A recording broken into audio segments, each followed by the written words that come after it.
Salut à tous et bienvenue sur une nouvelle semaine de Valkan. Je vous parle de la semaine 24 qui va du 12 au 18 juin. Alors, une fois n'est pas coutume, sur la partie projet, pas mal de choses à dire puisque j'ai enfin pris le temps de reprendre toutes les notes de relecture pour mon setting The Monster of the Week en cœur de Bretagne. Le PDF est finalisé, il devrait sortir cette semaine sur itch.io, sur le itch.io de la JDR Academy. Vous allez retrouver 3 grandes zones pour jouer à Monster of the Week. Dans chaque zone, vous avez une double page de lieu, une double page d'accroche, une double page de personnages. Vous allez aussi avoir toute une série à la fin, une petite bestiaire autour des créatures qu'on va retrouver dans le cœur de Bretagne. Donc voilà, je vous laisse découvrir ça. Je vais le mettre en Pay What You Want sur Itch. N'hésitez pas à me faire des retours, n'hésitez pas à me dire si je suis passé à côté de coquilles. En tout cas, voilà, normalement, semaine prochaine, je vous partage ça et vous allez la voir très bientôt. Niveau projet aussi, Horror Academy, je me suis débloqué, j'ai enfin repris un petit peu Horror Academy, je me suis dit que j'allais repartir de la base, donc je suis reparti du système le plus minimaliste que je connais pour faire de l'horreur, Toulouse Dark. J'ai repris mon bouquin de Toulouse Dark, pas la version gratuite qui fait 2 pages, hein, mais le vrai bouquin qu'il a sorti par la suite en Kickstarter. Donc c'est un bouquin qui ferait entre 250 et 280 pages et qui donne énormément de conseils sur l'horreur Lovecraftienne, sur l'horreur en général et comment on peut aller plus loin avec Toulouse Dark et comment on peut, on va dire, apporter des précisions, apporter un petit peu de granularité sur un système qui est extrêmement simple mais extrêmement efficace. Et toujours dans les projets, dernière chose, j'ai eu l'idée de me faire quelques petits stickers pour ce que j'appelle les livres voyageurs, c'est-à-dire les livres qu'on dépose en boîte à livres. La problématique étant que je vois beaucoup de pancartes à côté des boîtes à livres qui disent que les voleurs ne lisent pas, les lecteurs ne volent pas, enfin bon, ce genre de choses. Il y a beaucoup de pillage de boîtes à livres. Donc j'avais envie de faire des petits stickers à mettre sur la couverture, histoire de dire que c'est un livre voyageur. Il a été donné à une boîte à livres, qu'il ne faut pas l'acheter ni le revendre. Donc là, je suis en train de regarder ce que je peux faire en termes de stickers en print on demand. Je regarde un petit peu Redbubble. Si vous avez d'autres alternatives à cette boutique en ligne, je suis preneur, parce que pour le moment, j'attends encore la validation de la boutique, donc je ne sais pas si ça va se faire. J'ai trouvé d'autres pistes, mais pour le moment, j'ai pas encore exploré trop. J'ai déjà fait le design, j'ai à peu près 5 autocollants différents. Je vous les partagerai sans doute dès que j'aurai un petit peu plus de visibilité sur comment on valide la boutique Redbubble. Cette semaine, qu'est-ce que j'ai lu? Comme je vous le disais, j'ai repris mon bouquin de Cthulhu Dark et je me suis remis dedans. Alors, j'ai pas tout fini, mais j'ai relu pas mal de passages qui m'ont justement débloqué sur la partie projet sur Horror Academy, donc ça je suis assez content. Dans les vidéos que j'ai vu la vidéo de Major Mouvement qui dit qu'il fait une pause avec la kiné, bon courage à lui. En tout cas, les raisons qu'il avance et la raison pour laquelle il fait ça sont plutôt altruistes, plutôt honnêtes. Moi, j'ai trouvé ça bien. Et si il peut s'épanouir dans un rôle de vulgarisateur scientifique, tant mieux.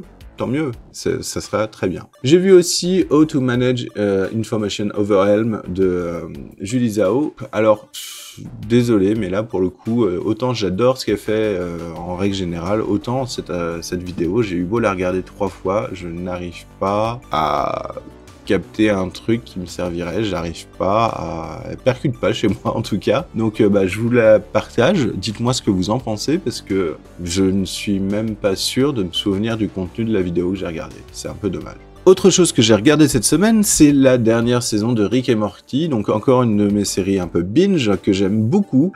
J'ai eu beaucoup de mal à accrocher au début Rick et Morty, que je trouvais très vulgaire, je trouvais très mauvais, et au fur et à mesure des épisodes, en fait, je me suis fait avoir et j'ai vraiment plongé dedans pour arriver justement là sur la dernière saison qui est sortie sur Netflix et qui est très sympa, qui est très sympa. Je l'ai bingé en moins de 2 jours. Au niveau des écoutes, alors là c'est une semaine plutôt productive au niveau des écoutes puisque j'ai écouté 2 des 4 épisodes de France Culture sur quel est le secret de la créativité en fait. Donc le premier c'est comment l'histoire invente-t-elle du nouveau et le deuxième c'est la créativité est-elle un combat sans relâche contre le conformisme. Alors il y a des trucs très intéressants, il y a des invités aussi très intéressants, très haut en couleur, donc je vous laisserai découvrir ça, mais en tout cas pour le moment c'est une série de podcasts qui possède pas mal de choses que je trouve pertinentes, même si j'aurais aimé qu'on rentre vraiment plus dans le sujet de la créativité et pas le contexte autour qui va débloquer ou non de la créativité.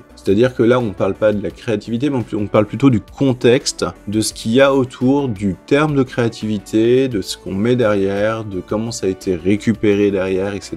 Mais jamais de la créativité en elle-même.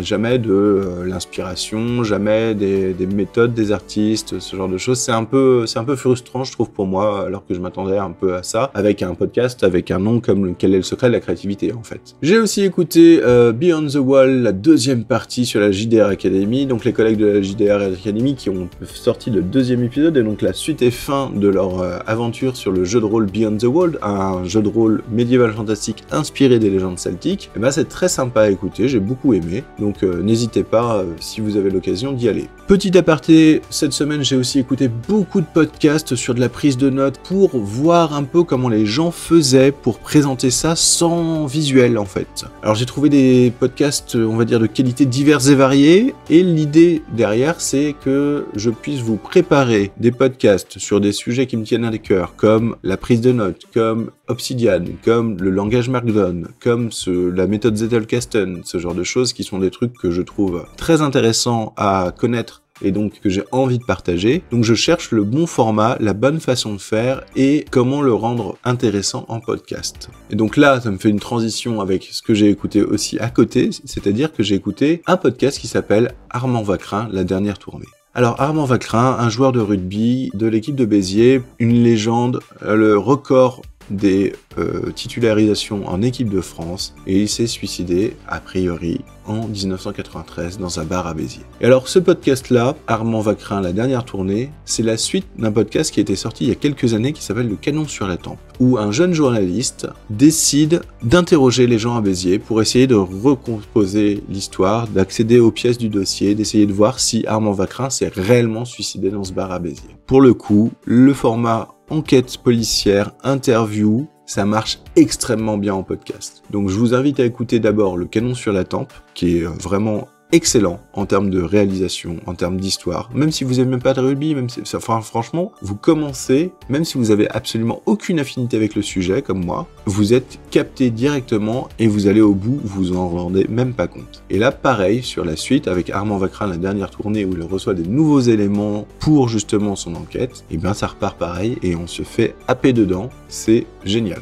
Autre podcast un peu différent que j'ai écouté, ça s'appelle Caca sur les murs. Alors, non, c'est pas un truc de scatophile, c'est en gros deux journalistes de Slate qui ont décidé de découvrir qui se cachait derrière Caca. Caca, un graffeur qui est connu à Rennes et qui a pour habitude de laisser des petits mots avec caca et un smiley et de souhaiter aux gens des bons dimanches, des bonnes vacances, etc. Et donc, Rennes est couverte de tags de caca et ces deux journalistes essayent de trouver quelle est l'identité de ce personnage, de ce graffeur, et essayent aussi de voir pourquoi, en fait, cette personne tag caca partout. Voilà, c'est tout pour la partie écoute cette semaine. Je vous épargne un peu les divers épisodes de podcast de prise de notes, comme je vous l'ai dit, parce qu'il y a tout en termes de qualité. Il faut que moi-même je fasse le tri et que j'essaye d'avancer pour vous proposer peut-être plutôt un épisode de podcast hors série sur la semaine de Valkan sur le sujet. Et donc voilà, ça sera tout pour cette semaine de Valkan. En tout cas, je vous souhaite une excellente semaine. J'espère que toutes ces recommandations vous plairont. N'hésitez pas à me laisser un commentaire sur les réseaux sociaux. Je rappelle, je suis plutôt sur Mastodon. Vous pouvez quand même me trouver sur Twitter, même si j'y vais beaucoup moins. Vous pouvez me laisser un message vocal sur Spotify. Vous pouvez laisser des commentaires sur Apple Podcast. Si vous aimez le podcast et que vous souhaitez qu'il soit un peu plus diffusé, vous pouvez mettre 5 étoiles et le recommander.